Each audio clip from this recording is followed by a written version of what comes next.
emotions, and damn it, we saw love. We saw the emotion part of it because Luka tied to the fan base in Dallas, and we saw the love for the game of basketball because he put on a damn clinic last night. He did. The video was incredible, and the performance even topped that. Let's go to Dallas now. This is the moment that you will see over and over again, a lasting image of a star returning home, coming to terms with the legacy that he left in Dallas and a new chapter he's writing with the Los Angeles Lakers.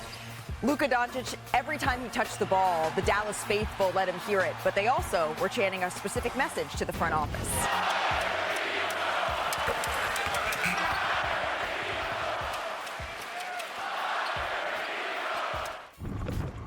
So Nico Harrison was in the building, and that's what he was hearing all night. He was also seeing Luka Doncic do this over the star piece they traded for, Anthony Davis. Yeah, and it's funny, Luka's used to looking out in the crowd and scowling at people. He didn't have anybody to scowl at. Everybody was cheering for him. And you wondered whether or not that was going to have any effect, not on him and not on 40-year-old LeBron James. Cleared for takeoff on this one, DDJ. Hey, he was in the game too. Everybody remember, like, Luka did his thing. Look at this guy. His hands have been stuck to his head since February. Absolutely stunned. Luka Doncic dishes it out to Vanderbilt. Can't get this one to go. Austin Reeves getting some of that spring. Even LeBron James is impressed there. Luka impressed too. You want your teammates to react like that on a play. And then LeBron whipping it out to Rui Hachimura, sends it to Doncic, gets the three to go. Wide open. Dallas, put up a good fight here. Too much Luka in that first half. Luka Doncic certainly putting on a clinic in the first half. He said he wasn't sure if he was even going to be able to play in this game. He did that and more. He had 30 points for the 14th time and a half in his career. That's tied for the most he's had in that first showing since 2018-19. So to the fourth quarter we go. This is where the Lakers started to create a little separation, and you started to see just how special of a night this was for all involved. LeBron James gets the circus shot to go there. And then Luka Doncic, we need to put a counter up now. 38 points with this shot. He's up to 40. That is, I think, the definitive Luka magic moment right there. That's what you cannot replicate anywhere in the league. And the Luka patented stare down to go with it. Doncic pulling up for a three. 43 points now for Doncic in this one. And then the next Lakers possession here, he wasn't done. Doncic drives, and then he finishes the floater to give him 45 points, 8 rebounds, 6 assists. But J.J. Redick left him in the game to have his moment with the crowds. A standing ovation as he exited a building that he knows all so well, saying hello to some familiar faces. Here's Luka with Lisa Salters after the game. Everybody told me the way I reacted to the video. All these fans, I really appreciate it, man. All the teammates I had, everybody had my back. I'm just happy, this guy, I love these fans, I love this city, but it's time to move on. I came as a young kid here with 18, and I know what to expect from NBA, and they made me feel like home, and it's just a lot of great memories. The kid had 7 amazing seasons here. I mean, he was from a kid to, a man, and, for all those moments, just, it's all coming together today, and just, it's pretty cool. Yeah, I mean, I thought he was going to get 50. I was disappointed. JJ, my nephew said he thought it was going to be 51, so he was disappointed as well. Just kidding. 45 points, the third most ever in a player's return game, as we say howdy to Tim McMahon, who was in the building. No one has covered this story more closely than Tim. You were actually in the building last night. What's the lasting image that's going to stick with you? Howdy, Malika. And there was definitely the two lasting images, the beginning and the end. And the tribute video, the tears flowing down his face. If you don't think Luka Doncic wanted to spend his whole career in Dallas, you saw how much it meant to him there. And there hasn't been a moment that emotional in the American Airlines Center since exactly 6 years earlier, when it was Dirk Nowitzki's final home game and he announced his retirement in a ceremony right after that. And then the end. J.J. Redick, 45 points later, gave Luka his moment. Go out there, take a foul, let the fans shower him with that standing ovation, and that faded right into the longest, loudest Fire Nico chant yet. You saw the emotion from the fans, you heard it, you felt it, and a part of that emotion, it's appreciation for Luka, and it is anger at Nico Harrison and the Mavericks organization. Perk. Well, look, this is my takeaway from it.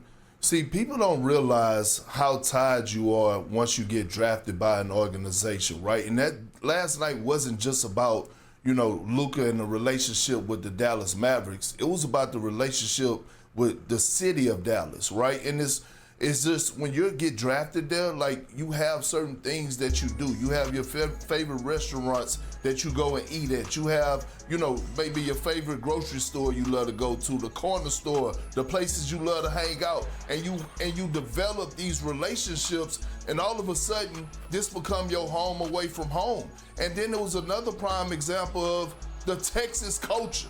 When, most players, when they play for the Rockets or Dallas, when they retire, they still live back in Houston and Dallas because there's something about that Texas flavor. You know what I mean? That that Texas hospitality that just brings a certain level of joy.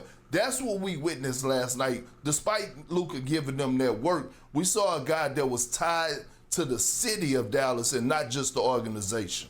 And yeah, this was a high-pressure game. Like, this is not Game 7 of the finals. This is not a playoff game. But I have not seen a game like this, an introduction to a game like this ever. I think the closest comp that I could think of where a player's returning to a place that he's so beloved, we got to go all the way back to 2002. Michael Jordan with the Wizards, going back to Chicago. And you look at the way that the fans embraced him, the emotions that he had. But even that's different. It had been a couple years since he'd been there. Luka was a Dallas Maverick 2 months ago. And even I think the comparison is even more apt here when you think about Michael Jordan. Stone Cold Killer Michael Jordan, who has never shown any nervousness, said that in that game, that was about as nervous as he's been playing basketball. He was 7 for 21, 16 points. Luka, with that level of emotion coming out the gate, 31 points in that first half. That is just a reminder that that is the type of clutch player that this guy is in the highest and highest of pressure situations. And he echoed that. He said after watching that tribute video, he wasn't sure how he could go out there and play. That's what he told our Lisa Salters right after the game. And it was such a unique moment. I'm not remembering a time, maybe Klay Thompson's return game, where a player has come back to the arena that they've played in, that they called home for so very long. And the cheers for that player were louder than any cheers that the home team was given all night long. That's what it looked like through the television watching this. And the focus of this game was Luka Doncic, and rightfully so. I hope that, I know closure doesn't come in a single game, especially when you have things that are ingrained that deep, but I hope this is the beginning of that for Luka. But the Mavericks, they lost the game. They actually clinched a play-in spot last night with the Suns losing to the Thunder. So the team, they're trying to move on, even if the fans aren't quite ready to yet. Here's Jason Kidd. We have 2 games left to get things going in the right direction before we play Sacramento. And so that's all we're worried about, understanding all the emotions and all the attention on this game. This game is over. There's nothing we can do. He's not coming back as a Mav. He's with the Lakers. And so we have to move forward, and that's what we've done. So, Tim, it was actually you that asked that question to Kidd after the game. What does moving on look like for Dallas here? Well, I think you could hear the enthusiasm in Jason Kidd's voice. I mean, is that a pep talk or what? Look, man, let's just be straight up here. The Mavericks' season essentially ended, and their realistic hopes of doing anything this season certainly ended. Unfortunately, when Kyrie Irving went down in early March with that knee injury. They're trying to be pros. They're trying to put up a fight. They're trying to block out all the noise, the fire Nico chants, and everything else. They're trying to have guys coming back off of injuries playing well down the stretch here. They're probably going to end up going to Sacramento for a play-in game. Maybe they can win there, maybe they can't. It'll be a miracle if the Mavericks make the playoffs. I'm pretty sure these guys know, which flights are going to Cancun next week. Perk, I see you waving your finger around like you want to get on one of those flights to Cancun. What's up? No, I don't want to go to Cancun. We got the playoffs to worry about. I'd rather be covering the playoffs. But I will say this. It's a way for the Dallas to make this right. A lot of people talking about, oh yeah, they didn't get enough back. They should have got Austin Reeves. You know how they can make this right? Soon as the season is over, you go out and you go get Kevin Durant.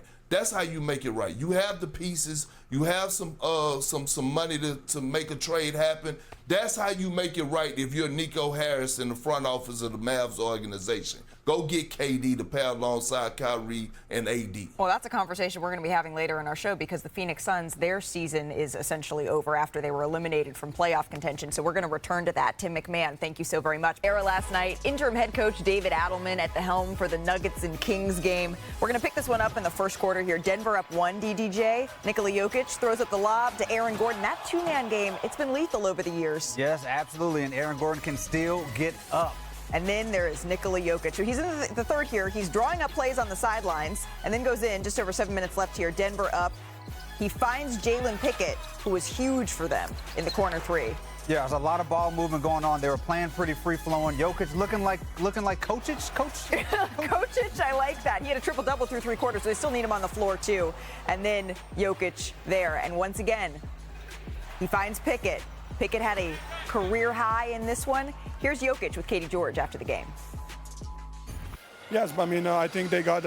Josh got the response that he wanted. People say that we are vulnerable, but I think the beast is always the strongest or the most dangerous when they're vulnerable. So maybe he woke up the beast. Somewhere Joe Mazzulla really likes that metaphor as well.